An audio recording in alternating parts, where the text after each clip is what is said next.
rematch. Here are Leif Shiras and Martina Navratilova. So Nadal starting off the third set on serve.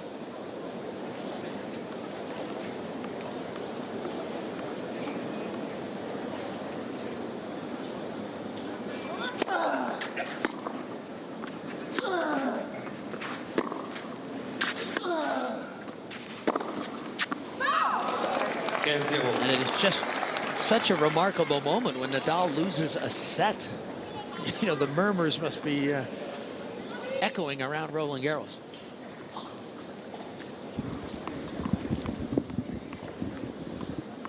And we're doing this why? No way this is going to be shown anyway. I don't want to waste my good stuff here. I don't have that much good stuff. So Nadal officially ahead now, 30 love. Yeah, with that first point, 15 love was the first time he's ahead in the match since the early goings. And he came so close to being down 2 sets to love.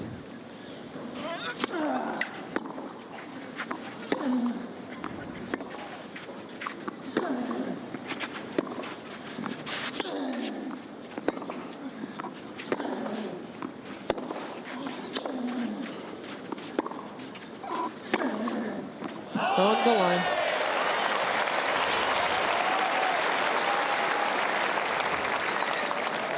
And he starts converting that kind of backhand drive. Soderling can forget about it.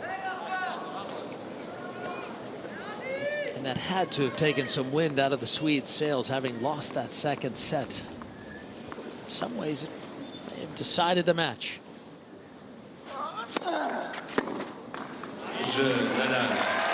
Love service game to start things off in the third.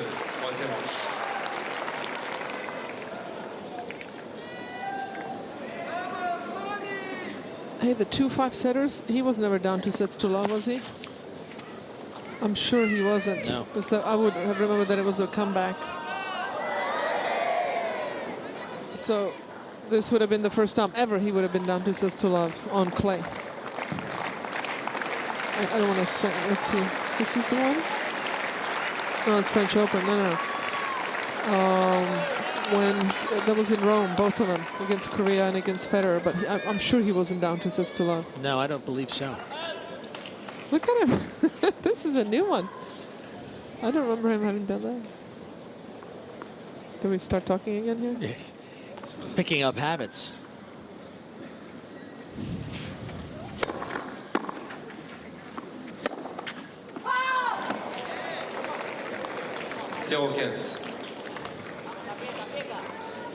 Soderling needs to clean it up.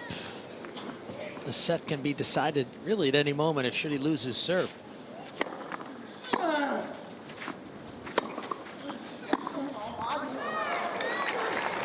Well, I have never seen Rafa do that before on a ground stroke. The ball hit the net before it got hit the ground before it got to the net, and I saw Roger Federer do that yesterday on a drop shot for the first time ever. So again, giving the club players something to cheer about. And I thought the serve was just out, didn't call it. This ball just wide. It was called correctly. And the wheels can come off pretty quickly here for Soderling. Mentally, but physically, you know, it just takes its toll running down those balls, having to get on top early. And the concentration that it takes to not make those unforced errors against a ball that you're really not used to seeing takes it out of you. Then you have one loose game, you lose your serve, and next thing you know, the set's gone.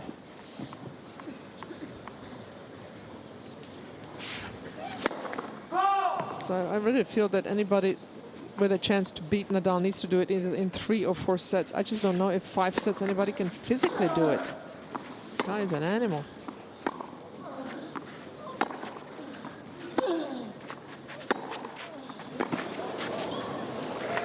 Yeah, and that's the kind of tennis that Soderling has not produced for a few games. You know, he did not produce that kind of heavy hitting in the tiebreak. And he really has to be delivering everything on those groundies just to keep up with Nadal, if put himself in a winning position.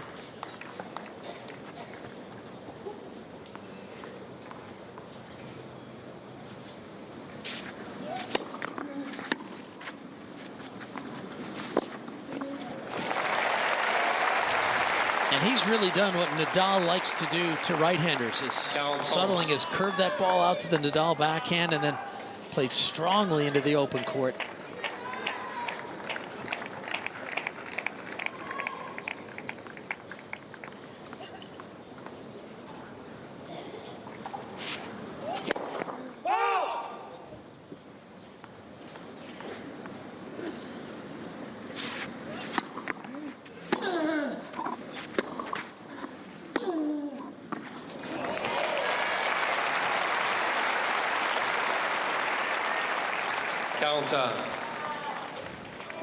And if you don't get to this ball early enough, it's going to run away from you.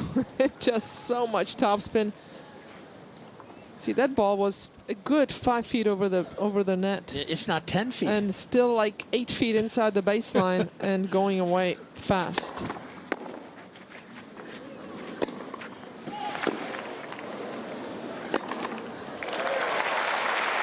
And Soderling's been solid off that overhead. Hasn't missed one in this match. Avantage. And those are easy to miss, actually, once you get a little tired. Big point. Puts it away easily. Must be nice to be that tall.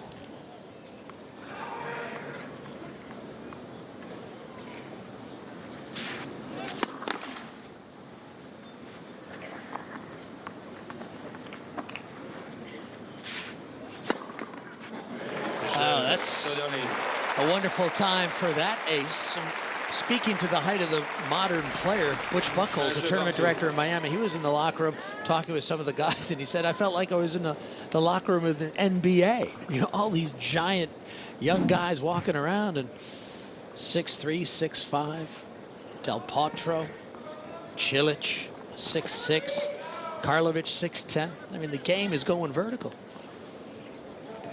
It has, because the surfaces dictate that, really, the equipment, but the surfaces are so much slower, the bounce is high, so the tall players do well because the ball comes up to them. In the old grass courts, they would have a hard time because they'd be, you know, getting it off their shoelaces all the time. It would be a long way down, but now it's, for the short guys, it's a long way up. It was harder for Barry McKay back in the 50s and 60s. Yeah. Barry was born in the wrong time. Longines match time, 2 hours. We're just starting the third set, 1 game all.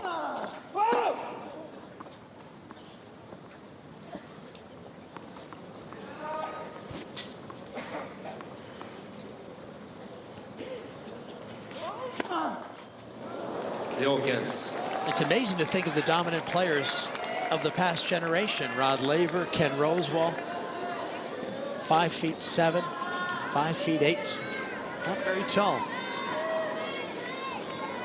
They're growing big these days, but that double fault by Nadal, only his second one of the match, but what a bad double that was again. That was in the middle of the net. He missed that one by 3-4 feet.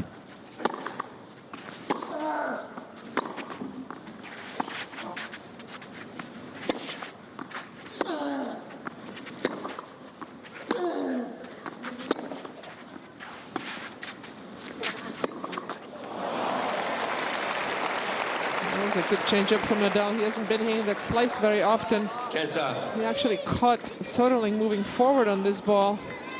Perhaps he thought he was going to hit a drop shot. He had to go backwards for that shot. And drew the air off a slice. So I thought Soderling was maybe going away. He held. So now it's a 2 out of 3 set match. After 2 hours. It's a serious warm-up. 2-hour warm-up. That's a wonderful return. He's so strong up high. Well, Rafa's not trying. I mean, he's serving 80% first serves in, but only winning 66% of the points because he's not getting any free points on his serve. He's just sort of rolling it in, and that's what he's been doing so well in Australia, mixing up the pace, you know, going with the three-quarter, and then boom, the big one, 200 Ks or 120 miles an hour. He's serving like 90%, 95 miles an hour serves.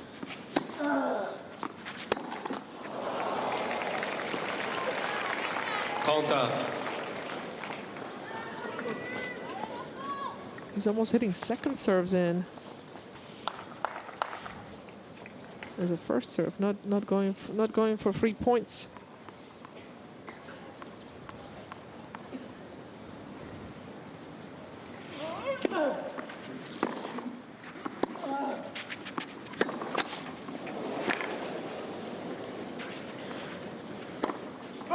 Oh, missed it.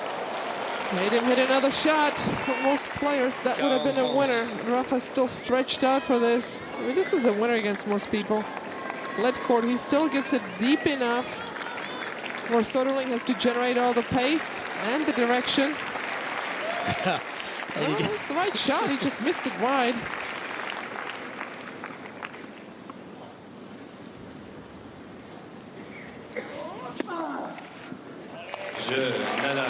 And only second ace of the match. Yeah, finally gets something free on his serve. 2-1 in the third set. Presented by Lacoste. And now let's return for more of the third set of the match between Robin Soderling of Sweden and four-time defending French Open champion Rafael Nadal. The match even at a set apiece. So Robin Soderling, 24 years of age, seeded number 23 here. Now serving at 1-2 in the third. His first time in the round of 16 at the French Open.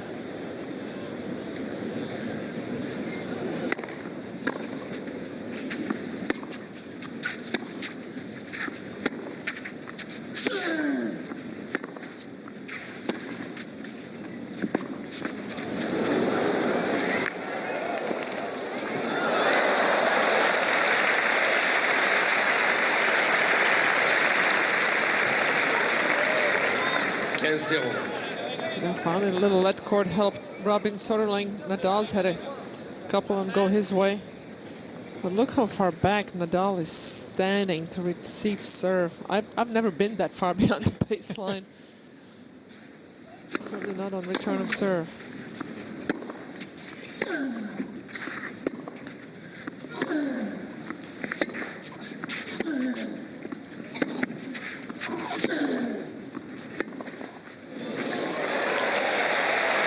Soderling has a game plan. He is wrong footing with Rafa. I have not seen him run away from the ball as often as I have today.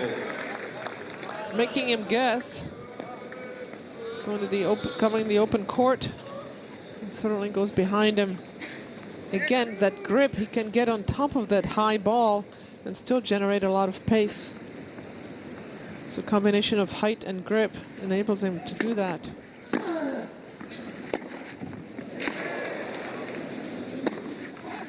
Well, Soderling is not playing. What's he ranked, 28 or something? He's not playing that kind of ball today. He's playing well above his ability. Ranked 25 in the world. Yeah, and if there were any questions about his clay court pedigree, which is really developing, emerging, he took out David Ferrer in the last round, a very tough Spaniard. Ferrer is a difficult grinder on a par with someone like Nadal, but a right-hander.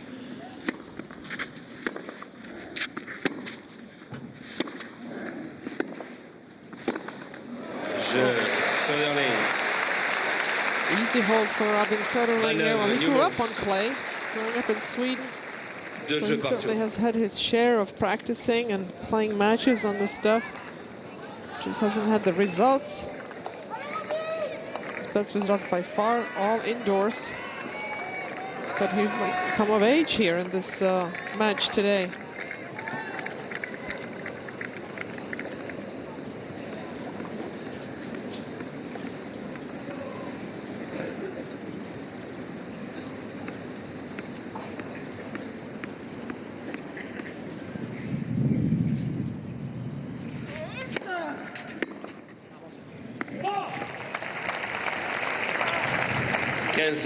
Nice body serve that time from the left-hander.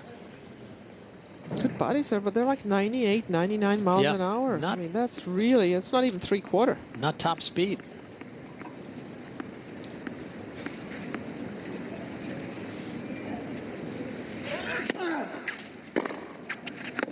But, you know, he's winning 70% of the points. On the second serve, he's at only 30.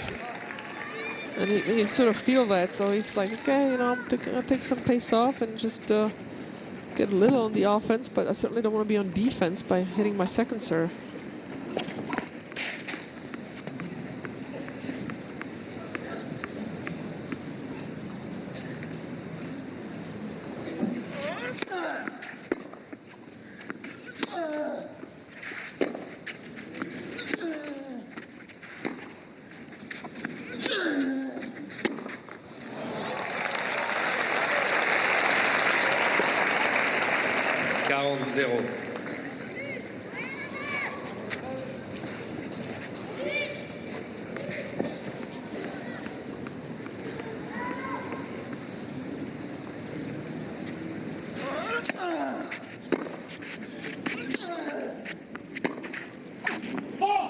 Nadal. 4 straight points for the world number 1 and a 3-2 lead here in the third. Nadal mène.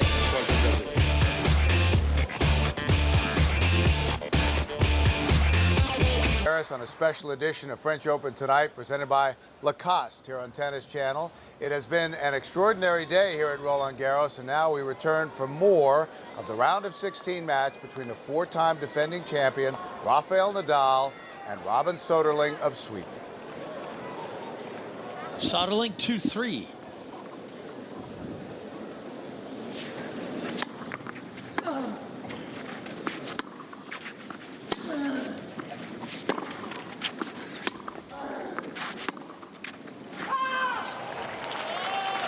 I mentioned Soderling beating David Ferrer in the round prior to this. The winner of this match, a possible matchup with another Spaniard, Fernando Verdasco or Nikolai Davydenko.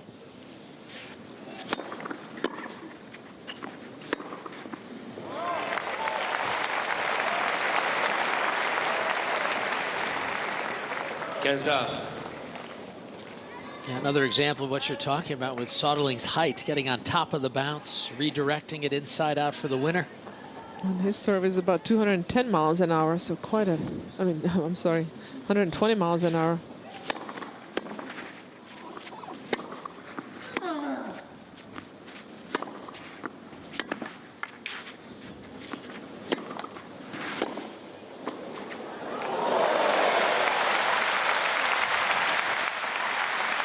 Well, Soderling doesn't just have bombs, he's got touch here too. That forehand's been paying off great for him. And he's been at the net a few times, winning a great majority of the points. Let's see, where is that? Points won 13 of 19. Nadal's only been at the net 4 times in 2.5 sets. Amazing how much battle he conducts from the back. Soderling taking it to Nadal. Every time we think he's going to go away, he keeps coming back. That serve, yeah, it's been paying off for him. He's inside the baseline looking for the short ball. And when he gets it, he's punishing Nadal. And the conditions, boy, the sun is back out here in Paris.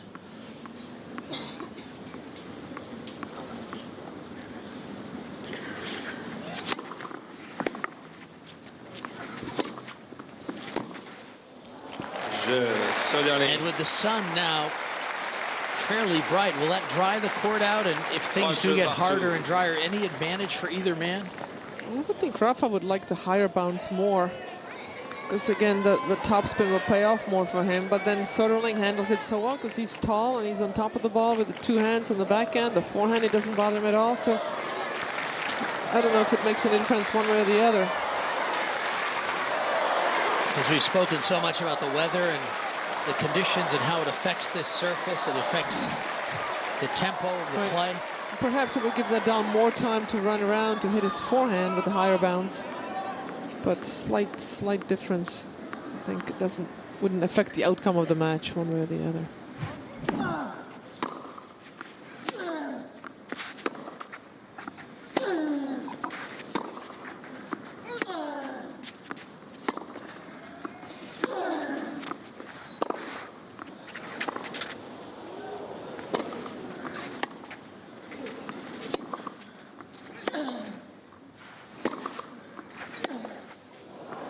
The flat ball, perhaps the faster the conditions, the better for Soderling. Because the topspin is not bothering him, and with the balls being quicker, those flat balls are paying off for him more. There's a reason why he likes to play indoors. Conditions much faster there.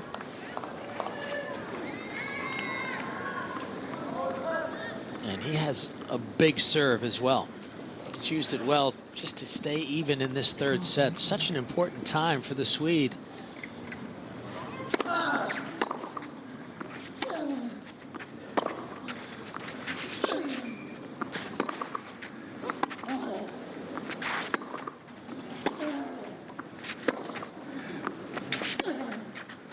No, the backhand's long. Soderling is playing out of his mind. He's played such a solid match. Really, the only hiccup was the tiebreak. It's the only time that he's strung some unforced errors together. He's had one, maybe two in a row, but never three. He's playing really solid ball. And Nadal now in trouble. Soderling showing no signs of fatigue, mental or physical. Thought he looked a little flat at the end of the second set, beginning of the third, but was able to hold serve, and now he's threatening. And every time Rafa's down left 30 on his serve, he tightens it up. He has not made an error. He's been down left 30, but never left 40 or even 15-40. He wins the next 2 points like clockwork.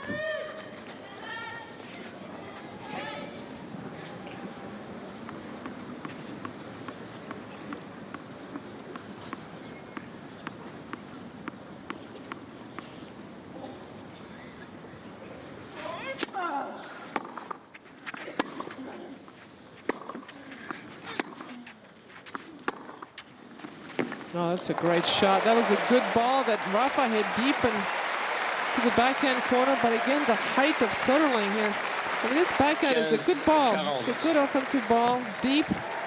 But Soderling getting on top of it, getting depth back and accuracy. Yeah, and that's one of Nadal's go-to plays, isn't it? When he's in trouble. Get it up high on the right-hander's backhand, but that hasn't been working today. Breakpoint chances in the heart of this third set. And a one-handed backhand cannot do that. You cannot hit that shot. It's not physically possible to get it consistently down. So a huge opportunity here for Soderling. One taken care of. Let's see, he's had 5 break points, broke 3 times, so great point conversion. Rafa 1 of 3, Soderling 3 of 5.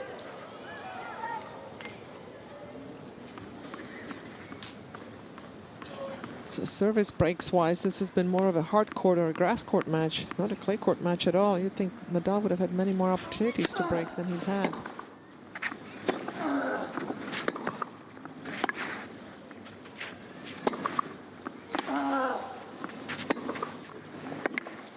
And he does it.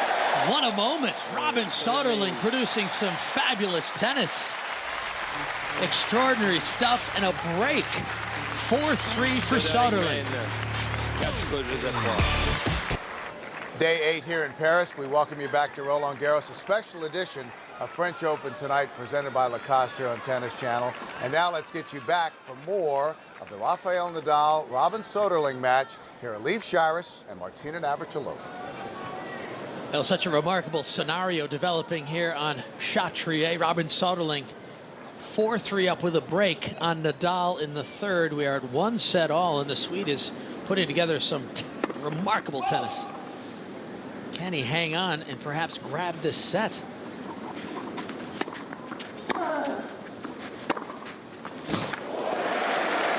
He just whips that backhand.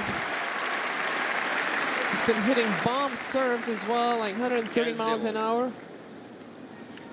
But Nadal not enough on that return of serve. And Soderling driving through the ball. See how low that ball stayed after it bounced? It just skidded straight through. Soderling knifing it.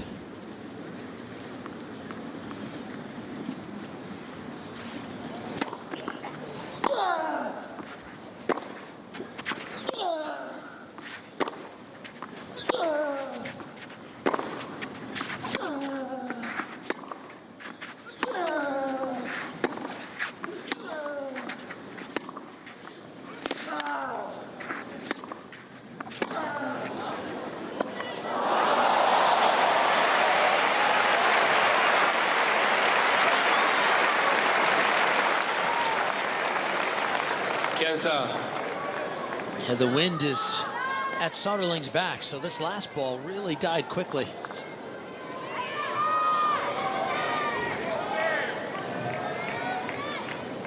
Soderling is controlling the points against Nadal from the baseline. That is not to be believed.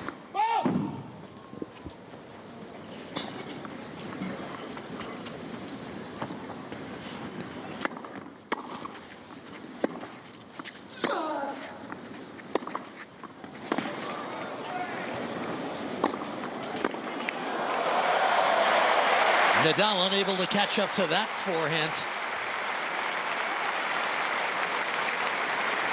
Now Rafa's so far behind the baseline, he's hitting the ball short, giving Soderling time to run up to it, go to the open court. And the point was as good as over there. Rafa guessed right, but couldn't control this one. And Rafa's just getting outplayed positionally. He's too far back. Even somebody as strong as he is, he can't make an impression on Soderling from there. Yeah, and the first knockdown of the day. Wow, Nadal spinning his wheels. You don't see that too often, do you? Hope he's all right. Well, he's returning from so far back. Again, that return way too short. And you just cannot get the ball by somebody from that far back. 45. And he lost his footing. He was already running forward after he had that shot and forgot he hadn't landed yet. So he starts running while he's still off the ground. And Soderling in the driver's seat here. I'm just astonished that Rafa cannot impose himself. But it's hard to impose yourself from 15 feet behind the baseline. And you have a feeling that it's Soderling's match to win or lose. He's dictating, and either he's hitting the winners or he's making the unforced errors. Not enough of them, though. He's got 43 unforced errors, but 25 winners. Rafa only 22 unforced errors, but he's been on his heels, getting into forced errors. That's the statistic they don't show. And that's a big serve, and it pays off for Soderling. Soderling mène 5 jeux à 3. Well, everybody in the stadium expected Rafa Nadal to impose himself at the beginning of the third set. We thought, okay, he won the tiebreak easily. He escaped one. Now he's in the driver's seat. He's going to wear him down. Soderling's going to go away, and it did not happen. Soderling's serve held up. He did not get broken the first couple of games of the third set. Next thing you know, he breaks Rafa, and here he is, 5-3 up. So Rafa in serious trouble. He needs to hold here just to stay in the third set.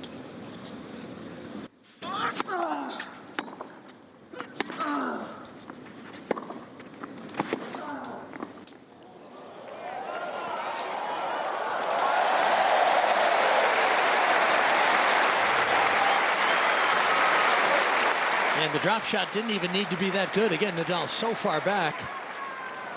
0-15.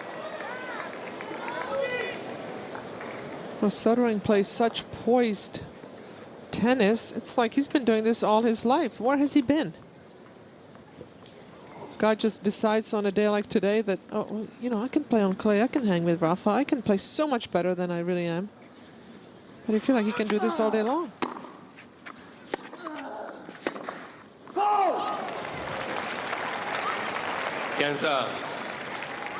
Well, he's always possessed this remarkable ability to drive the ball, and he has a big serve.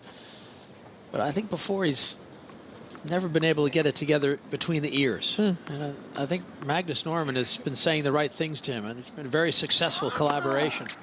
Well, Magnus Norman was not the most talented player, but he made the most of what he had. He was great between the ears. And so he can impart some of that wisdom. Obviously, it's been working.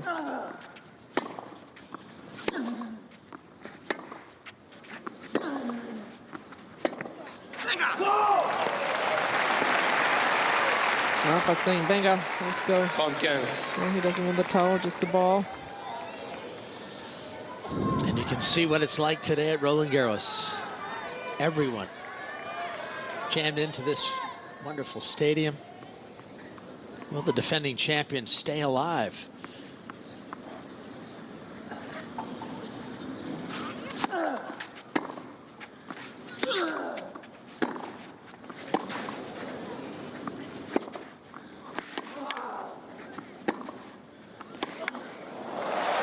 Well, it's such an impressive display from a player that most of these people probably have never heard of.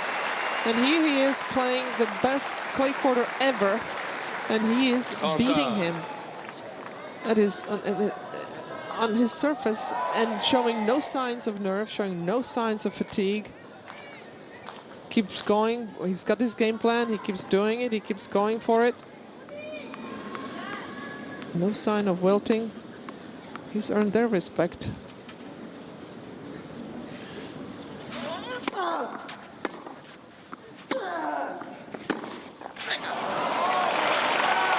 Another venga from Rafa.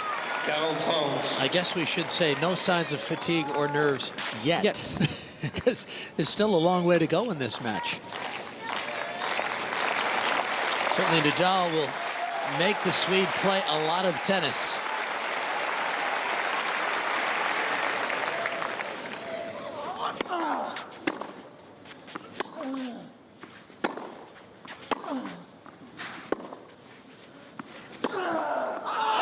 Well, there's some more of the aggressive hitting you'd like to see from Nadal. But he's been playing mostly defensive tennis today. It's Soderling serving now to go up 2-1. Open tonight, presented by Lacoste. And now let's return for more of the third set of the match between Robin Soderling of Sweden and four-time defending French Open champion Rafael Nadal. The match even at a set apiece. Well, such a big moment in the career of Robin Soderling. Can he just get himself to 2-1 against Rafael Nadal? He's wishing they were playing 2 out of 3 sets here instead of 3 out of 5.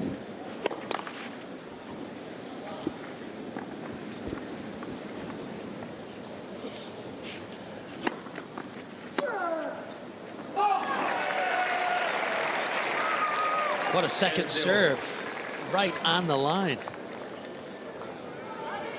Rafa's taking too long looking at that mark. He knew that ball was in. He's taking his time, trying to slow Soderling down a little bit, playing at his own pace.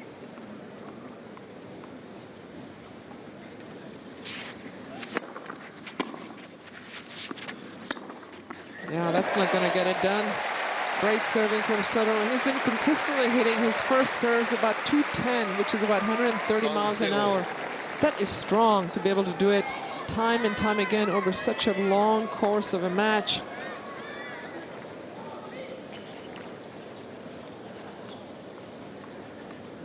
%60 first serves in, going for bombs.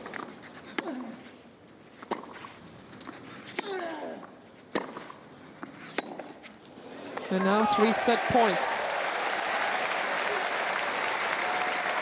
And I think what Rafa Nadal can't believe is that he hadn't been able to break Robin Soderling. It's not been his serve that's been the problem. It's been his inability to get any kind of service breaks. He's only broken his serve once. And this crowd is cheering for Robin Soderling. Virtual unknown here on clay. About to go up to 6-1 against the king, Rafa Nadal.